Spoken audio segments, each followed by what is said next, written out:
Welcome to another exciting episode from Marvelous Videos. I'm your host, Tia Ayer. Invisible Alien Origin Explorer: The Invasion begins Christmas Day, the darkest hour, 2011. Hoping to start a new website with the help of a few Russian investors, young software designers Ben and Sean, played by Max Minghella and Emil Hirsch, go halfway across the world only to be outbid by a Swedish competitor, played by Joel Kinnaman. They decide to dance their problems away that night in Moscow and manage to find two American women, Anne and Natalie, played by Rachel Taylor and Olivia Thirlby, to accompany them. When dazzling clouds of light descend from the sky and dissipate on the ground, these five are entangled in a mess that is beyond their wildest nightmares. Crowds assemble just to see the lights, as the lights reveal themselves as invisible monsters who slaughter everyone in view, vaporizing them without a shred of mercy. One of the main reasons why this film was liked by the audience so much was its original storyline. Instead of aliens who appear the same in practically every movie here, we see a smarter and unique idea of an extraterrestrial. This film should be on everyone's must-watch list. It's a new kind of action flick and one of a kind in its own right. Before we go into our explanation, we have a very small request. If you like our content, please support us by subscribing to our channel.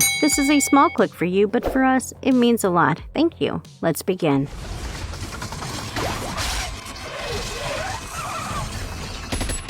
Survive the Holidays, the Darkest Hour, 2011. Sean and Ben are two Americans who fly to Moscow to promote their unique social network site and seek funding. As they reach the airport, their airplane has a short circuit owing to an electrical fault, but it quickly recovers power. And when they arrive, they discover that their Swedish colleague and business partner, Skylar, played by actor Joel Kinnaman, has deceived them and already sealed a deal with the Russian clients via copycat software. Disappointed and sad, they go to a club and encounter an American woman, Natalie, and her Australian companion, Anne. The club's lights suddenly go out and everyone rushes outdoors. They see what looks like an aurora borealis there. Light balls descend from the air and gradually fade away. And when a police officer goes to investigate, he swiftly meets his demise. People are terrified as the fearsome unseen beings begin hunting and murdering them. The movie was made in 3D rather than being converted after the shooting. They added another 8 to 9 days to the shooting timeline. For 7 days, Ben, Natalie, Sean, and Anne, along with Skylar, take shelter in the club's storage room. With most of their supplies gone, the gang intends to seek refuge in the American embassy. The city is full of burning automobiles and cinders, but no one is around except for a suspicious elderly woman who cautions them about the ghosts. While Sean and Ben look for provisions in a police cruiser near Red Square, the others seek refuge in a neighboring GUM chain store shopping mall. A howling dog uncovers and confronts an extraterrestrial as they are examining the automobile, but is quickly killed. Sean and Ben successfully take cover behind the vehicle as the alien approaches, forcing the car sirens and lights to activate. The alien then moves on and the men dash to the mall. Sean learns that the LED bulbs and other technology are a dead giveaway for aliens. The gang seeks refuge in a store mall. Natalie and Sean go to looking for clothes to wear and nearly run into an extraterrestrial who can't see them through a wall made of glass. Sean hypothesizes that the creatures can only perceive their electrical charge but cannot do anything through glassware or other insulators, but are able to detect it through other materials. The aliens only have sight using electrolocation, which means they detect the electricity in living beings by creating their own field of electricity. This also indicates that they are unable to see through glass, which is one of the clearest substances known to humans, because glass is not an electrical conductor. The trio discovers the U.S. Embassy destroyed and deserted. Except for Skylar, everyone goes near the roof to obtain an overhead perspective. They discover a journal that informs them that the attack is global. They also discover a radio transmitting a signal in Russian and hear gunshots. Sean and Ben hurry outside to assist Skylar, the shooter, but he is slaughtered by the aliens, and the rest of them see a lamp in a neighboring apartment building and proceed to investigate, taking the radio they acquired with them. They come upon a young lady named Vika and an electrical engineer named Sergey. Sergey has transformed his residence into a massive Faraday cage, shielding everyone from the invaders. He also created a microwave rifle that destroys an alien's protective shield, allowing it to be seen and destroyed. The communication from the radio, which Vika and Sergey read, states that a nuclear submarine named K-152 NERPA is standing inside the Moscow River in order to transport surviving individuals to safety, but that it will depart shortly. While Sergey demonstrates the microwave gadget to the men, Anne, Vika, and Natalie visit neighboring apartments to acquire provisions for the underwater expedition. An alien detects them outside of the makeshift Faraday cage and pursues them. Anne hesitates to follow Vika and takes a different path, leading Natalie to accompany her back inside. When they arrive back at the house, Natalie seems unable to lock the door, allowing the alien to enter.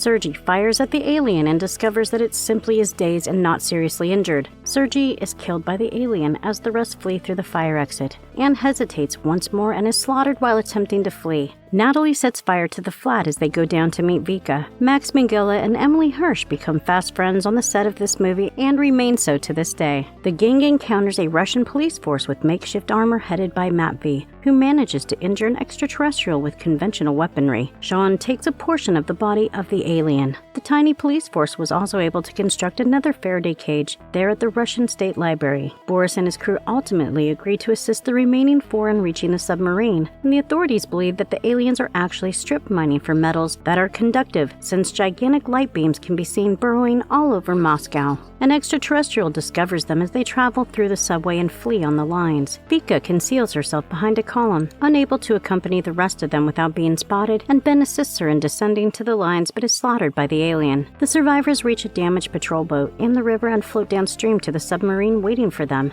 The boat gets close to the submarine but goes around. A fresh laser beam crushes a massive apartment building directly next to the river as they struggle to push free, forcing the boat to subside. Sean and the cops swim in the direction of the submarine, but when they arrive, they realize Natalie has disappeared. In a bus and railway yard near the river, they observe a flare launch from Natalie's flare gun. Sean is desperate to find her, even if it means forgoing his opportunity to escape. The cops agree to assist him in rescuing her. After expressing doubts about the rescue, the Russian crew in the submarine assist by developing a powerful microwave gun with heavy-duty batteries. After the crew destroys one alien, Sean discovers Natalie in a bus with the cops, and Vika use microwave rifles and water to eliminate 3 more extraterrestrial invaders. As Sean prepares to exit the bus along with Natalie, an alien boards, shuts the door, and launches the bus racing around the parking lot. It grips Natalie's leg. Sean, however, uses the microwave pistol to shatter the alien's barrier. When he tosses a fragment of the injured alien he had gathered earlier, it kills the unshielded alien, revealing the creature's vulnerability. The two come to a complete halt on the bus, narrowly avoiding a collision. After going back to the sub, the police squad decides to remain and battle for the city as Matvey informs them that the battle has just begun.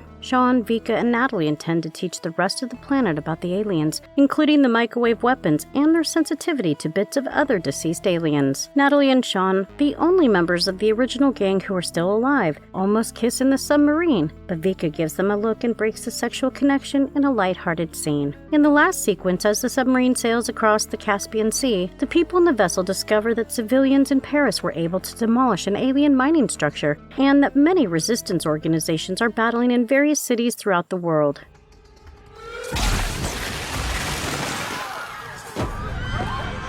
A mysterious race of extraterrestrials. The plot of The Darkest Hour would be familiar to everyone who has watched an alien invasion film before. Dangerous beings from space crash land on Earth and begin slaughtering everyone. The aliens, however, are not your typical CGI bugs. These aliens are refreshingly unique. They're composed of lethal wave energy, according to Gorak, and are able to cauterize humans into ash. Essentially, these extraterrestrials are invisible energy beings who can sense electricity. The movie's creative team's imagination is astounding, and the concept drawing we saw for the film, and also the teaser, were full of interesting ideas about what a completely extraterrestrial race might be like. As the aliens attack, they rain down on the world as luminous blobs designed like ball lightning by Gorak and his colleagues. And the first thing that they do is deplete Earth's electrical energy. Despite being thrown into an abrupt technology blackout, our heroes are able to use their technological knowledge to survive, and survival is really difficult. Gorak claims that the aliens could hook individuals with electrical tentacles as seen in the trailer. It's as though lightning forks are seizing the characters and burning them into ash curls. As the invasion continues, humans discover that the aliens are comprised of electromagnetic energy, and that any species trapped in a wave-blocking Faraday cage could potentially avoid the extraterrestrial sense of detection. The humans also discover that the typically invisible aliens may be seen since they make light bulbs and radios light up.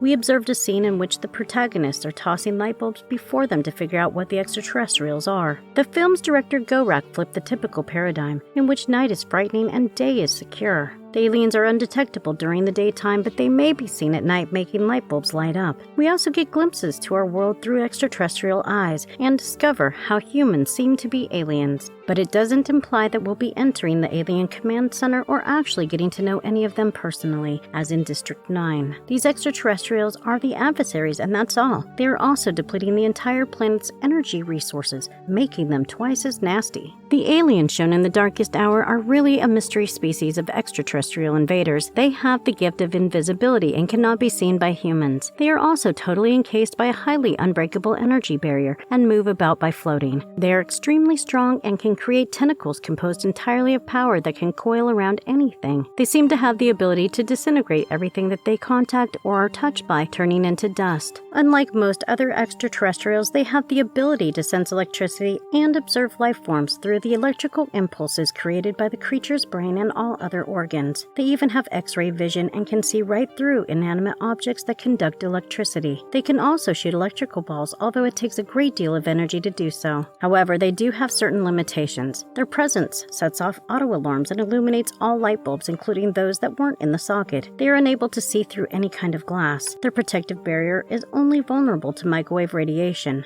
Their real body, however, is far less resilient, as it is sensitive to both bullets and fire. Fragments from their own deceased hurled at the aliens can shatter the creature's exoskeleton and destroy their flying capacity.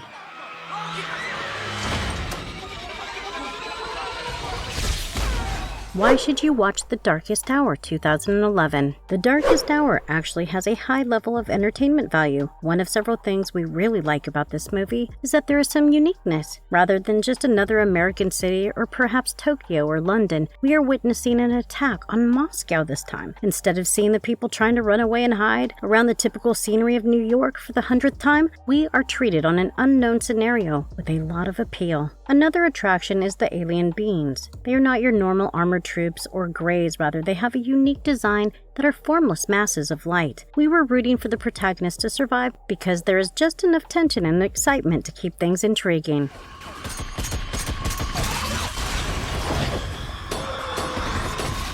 Will there be a Darkest Hour sequel? The Darkest Hour aired in a very limited number of theaters on December 22nd in 2011 in Russia, as well as other Eastern European nations such as Hungary, Belarus, and Ukraine. 3 days after this, on December 25th, 2011, the movie had its big Christmas premiere in the United States and Canada. Let us now discuss the potential for a sequel to The Darkest Hour. Unfortunately, the movie received general unfavorable reviews from critics and moviegoers. While hailed as the most entertaining worst film of 2011, reviewers were quick to point out the ridiculousness inherent in the perplexing sci-fi horror. While the audience appreciated the awe-inspiring visuals of a deserted Red Square as well as the visually stunning representation of the undetectable aliens, many viewers believed the film lacked an intriguing tale or a cast of fascinating characters. Furthermore, although striving to be a light-hearted horror movie, the film lacks enough grossness to satisfy genre purists. Many films, however, managed to attain cult status despite receiving negative critical reviews, as the iconic Scary Movie franchise is a prime example. Hence, we can say safely that the sequel will not be cancelled because of the terrible critical reviews. The Darkest Hour was a minor box office success globally, nearly grossing double its budget in the 53 weeks it was in theaters. If the producers wish to receive the concept, they know that there are people willing to swallow the endless creativity that the original movie brought to the table. Furthermore, the alien invasion sci-fi horror genre is known for its many sequels, and the movie in this context might very well see a second installment in the future. The possibility of a continuation cannot be disregarded, especially because the climax of the first film leaves the seed of a successor in the viewer's mind. In reality, the straightforward plot appears to be a type of prelude attempting to sell the viewer on the notion of the sequel. The film concludes in an ambiguous tone. Finally, when the submarine transports the survivors to an unknown place, the heroes learn that the militant group are retaliating against the invisible aliens. In the last scene, the courageous hero Sean declares with great insight, "This is where it all starts."